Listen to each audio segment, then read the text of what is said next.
Yeah, the radical sabbatical.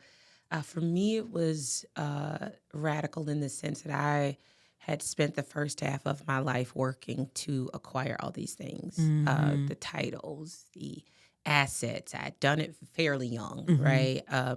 Again, wanting to make my ancestors proud.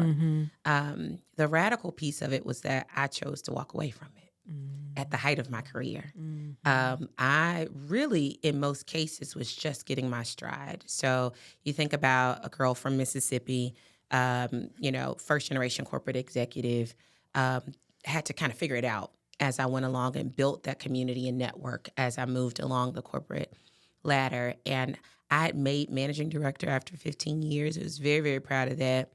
And in 3 years after making managing director, I decided to leave it all behind. Mm. I liken it, without getting too spiritual, to the notion when Jesus told Peter to leave everything behind and Mhm. follow him. Mhm. And so that was the radical piece of it, because people were asking me questions. Girl, you crazy?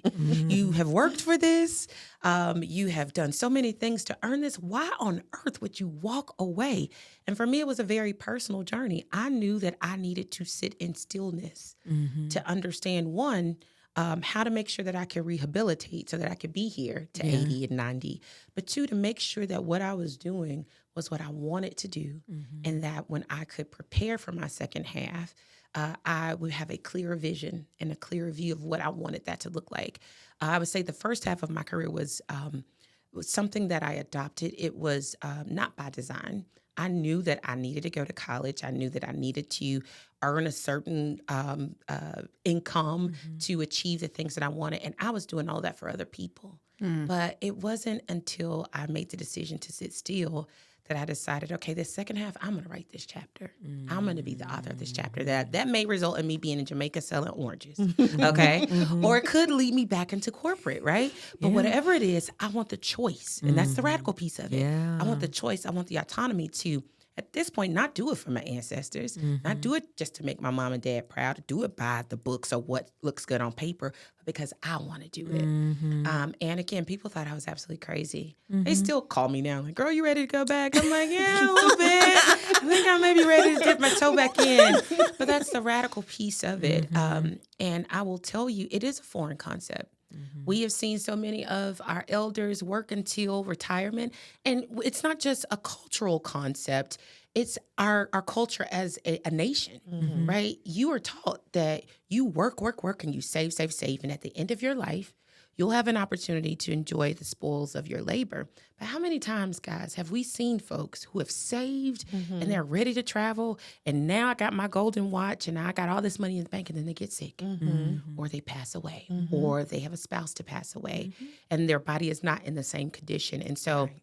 my life mission now is to really invoke this notion of a radical sabbatical and help people think about it strategically. I would never tell anybody to walk away from their livelihood, right? Mhm. But I do think that there are strategic ways that you can plan to take this halftime, Mhm. this rest, when you are in good mind, when you Yeah. are in good health, and Mhm. determine what that second half will really look like. And a big piece of that, if we talk about it, is financial, Mhm. right? Mhm. Nobody is Yeah. going to say, Definitely. okay, I'm Yeah. going to quit my job Mhm. and I'm going to go trust Mhm. in my ability to do all Mhm. these things, because where is it going to come from? Mhm. We save for everything we want to do. We Yeah. save for vacations. Yeah. Mhm. We save for our children's education. If we Mhm. want to buy a brand new house, guess what? We're putting that money back. So I'm not saying stop doing any of those things. Mhm. I'm saying, why don't you take a little piece of that and Mhm. put it to the side for your halftime, so that Mhm. you have a very intentional Yeah. pause to say, whether it's 3 months, 6 months, etc. I want time to really recalibrate Mhm. and really get a chance to be the author of Yeah. whatever this next chapter is going to be. So Yeah. that's why I call it radical.